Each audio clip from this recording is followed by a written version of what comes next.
Good evening বন্ধুরা, কেমন আছো সবাই? আশা করি সবাই খুব ভালো আছো। আমরা এখন একটু ভালো আছি। আর তোমরা সবসময় ভালো থাকবে আর নিজেদের খেয়াল রাখবে। তো আজকে হচ্ছে বুধবার, না না না না সরি সরি সরি আজকে বৃহস্পতিবার রাত্রি। এখন কটা বাজছে? 8:20। আমার ব্লগটা শুরু করলাম। আমি একটু আগে অফিস থেকে আসলাম। আজকে অফিস গিয়েছিলাম, যেহেতু আমার বুধবার ছুটি ছিল, তো আজকে অফিস গিয়েছিলাম। অফিস থেকে একটু আগে আসলাম, এসে ফ্রেশ ট্রেশ হয়ে নিয়ে এবার ঠাকুর ঘরে যাব। ঠাকুর ঘরটা পরিষ্কার করে রেখে গোপালকে খেতে দিয়ে ঘুম পাড়িয়ে দিয়ে আসবো একদম। কারণ রাত্রিবেলা এই দুদিন ধরে তো আমিই করছিলাম, আর মা ছিল না। মা সন্ধ্যের মধ্যে গোপালকে দিয়ে দিত, আর আজকে মার ছুটি হয়ে গেছে, ছুটিও করিয়ে নিয়ে এসছে আজকে। তো আজকে এই তোমার সকালবেলায় বাবা চলে গিয়েছিল হসপিটালে। আমি তো সকালবেলা কাজকর্ম কমপ্লিট করে একদম বোন রান্নাটা করে দিল, দিয়ে টিফিন নিয়ে অফিস চলে গেছি। তারপরে বাবা হসপিটালে চলে গেছে, বলেছিল 11টা সাড়ে 11টার মধ্যে আজকে ছুটি হয়ে যাবে, কিন্তু 11টা সাড়ে 11টার মধ্যে ছুটি হয়নি। সাথে যেতে যেতে বলি এক জায়গায় দাঁড়িয়ে কথা বললে তখন আমার দেরি হয়ে যাবে। এবার তো সকালবেলা বাবা বলছিল 11টা সাড়ে 11টার মধ্যে ছুটি হয়ে যাবে, কিন্তু তখন হয়নি। কারণ আমি জানতামই যে একটু দেরি হবে ছুটি হতে, মানে হসপিটালে ব্যাপার তো, ডাক্তার আসা যাওয়ারও ব্যাপার থাকে। ছাদের লাইটটা চলে একদম অন্ধকার হয়েছিল। এবার সেই ছুটি হতে হতে ডাক্তার ছিল না, তো ডাক্তার বললো কটা 3:30 না 4টের দিকে ছুটি দেবে, ওষুধ টষুধ লিখে দেবে। এইবার তোমাদের তো আগের দিন বললাম যে ওরা ইয়েতে দেখাতে বলেছে, এই জেনারেল ওপিডিতে দেখিয়ে ওখানকার যে গাইনোর আন্ডারে ওখানে ভর্তি করতে বলছিল। এইবার সেটা তো হয়নি করানো, কারণ যখন ছুটি হয়েই যাবে, এটা রাখি মোবাইলটা সরাই, যখন ছুটি হয়ে যাবে তখন আর ওখানে দেখিয়ে কী লাভ। তাই কালকে ওখানে নাম লেখানো হলো, কিন্তু মার শরীরটা এতটাই দুর্বল, এসে থেকে উঠতে আর পারছে না, শুয়ে আছে। তো শরীর এতটা দুর্বল হওয়ার কারণে দিয়ে ওইটা আবার অ্যাপয়েন্টমেন্টটা ক্যান্সেল করা হলো। ক্যান্সেল করে তো সামনে তোমার এই কবে যেন শনিবার আবার অ্যাপয়েন্টমেন্ট নেওয়া হয়েছে। তো দেখা যাক এবার শনিবার দিন গিয়ে কি বলছে ডাক্তারের। তো আরেকজন আমাদের ডাক্তার, আমাদের পুরনো চেনাশোনা ডাক্তার, যিনি এখন এখানে থাকেন না, তিনি কলকাতায় থাকেন, বহু বছর আগে কলকাতায় চলে গেছেন। তো ওনার কাছে রিপোর্টটা পাঠিয়ে বাবা কনসাল্ট করে যে বিষয়টা কি জানার জন্য, পুরোপুরি যে কি কতটা কি রিস্ক আছে না আছে। তো উনি বলে যে না, তেমন কোনো রিস্ক নেই, এটা তেমন অসুবিধা নেই।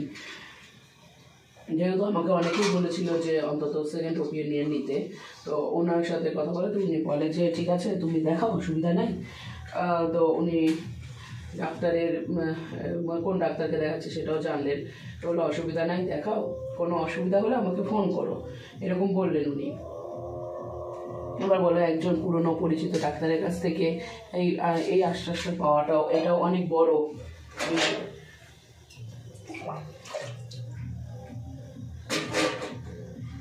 এবার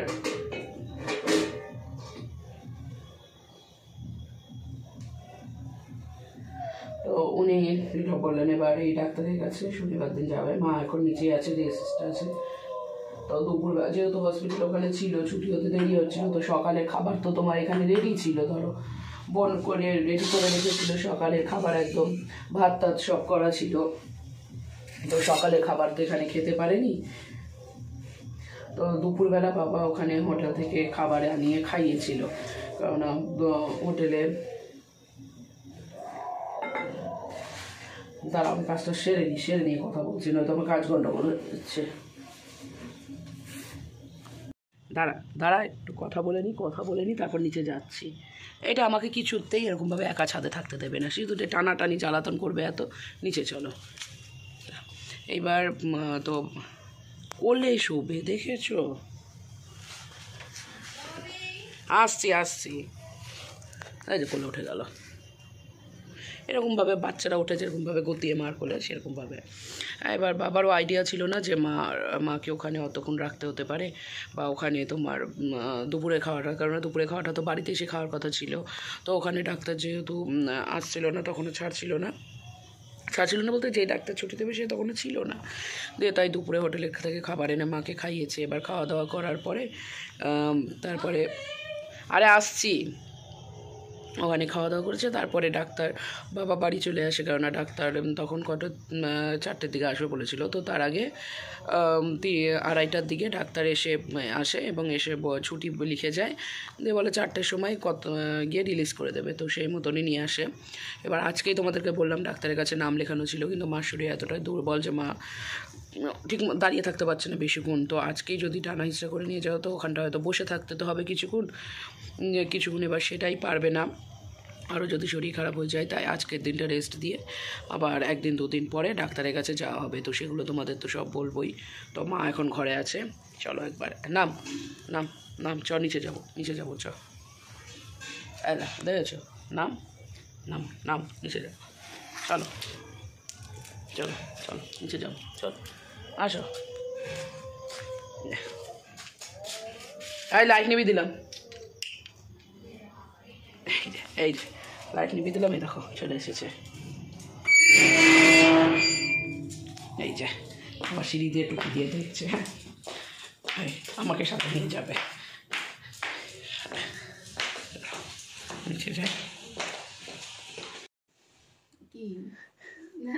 যে মা এখানে শুয়ে আছে, তো মার 2 হাতে চ্যানেল করেছিল, এটা খুলে দিয়েছে, এটা 2 হাতে চ্যানেল করেছিল, একটা হাতে বন্ধ হয়ে গিয়েছিল আর টানতে পারছিল না, দিয়ে তারপর আরেকটা হাতে না একসাথে 2 হাতে না সার্ভিসিং, একটা হাতে তোর চ্যানেল টানতে পারছিল। ও আমাকে ছাদে কিছুতেই দাঁড়াতে দিল না, গুতিয়ে কোলে বসলো, দিয়ে তারপর ই করে আসলো।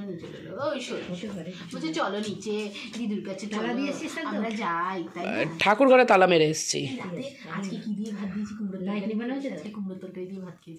কুমড়োর তরকারি দিয়ে ভাত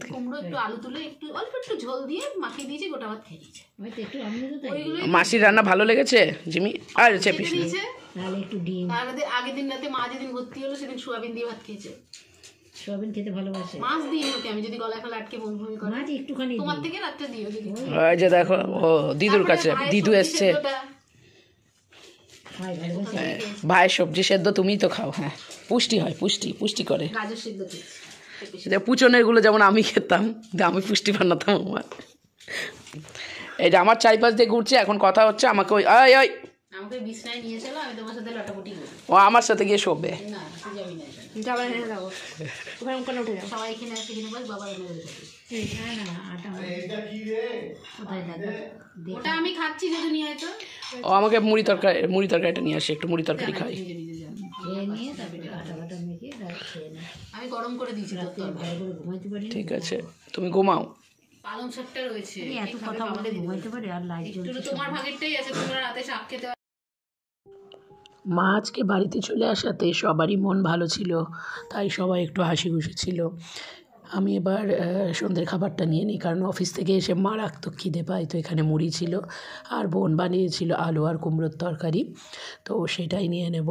তারপরে রাত্রে রুটি করব। রাত্রে আজকে বোন তড়কা বানিয়ে রেখেছে, এই বাড়িতেই সব মিক্সড ডাল আমি এনেছিলাম, তড়কা মিক্সডগুলো যেগুলো সেটা দিয়ে বাড়িতেই বানানো। আর এইদিকে মা খেতে বসেছে, মা আজকে প্রায় 2 দিন পর ভাত খাচ্ছে জানো, দেখেও ভালো লাগছে। মা আর বাবা একসাথে খেতে বসেছে, বাবা তো রাত্রে রুটি খায়, তো মা ভাত খাবে। তাও যেহেতু বোন তড়কা বানিয়েছিল, তাই গরম গরম একটা রুটি আর একটু তড়কা দিলাম, দেখুক খেতে পারে নাকি। আর আমি এইদিকে রুটিটা চটপট বানিয়ে নিই। এদিকে বোন আছে পুচকেটাকে নিয়ে বসে, আর এই দেখো জিমি ঘুরুক ঘুরুক করছে, ওর কিন্তু ভাত খাওয়া হয়ে গেছে, তাও ঘুরঘুর করছে একটুখানি রুটি খাবে বলে। রুটি তো দেবই। তো চলো তাহলে আজকের ব্লগটা এখানেই শেষ করছি। সবাই খুব ভালো থেকো, সুস্থ থেকো, আমাদের পাশে থেকো, অনেক ভালোবাসা সবাইকে।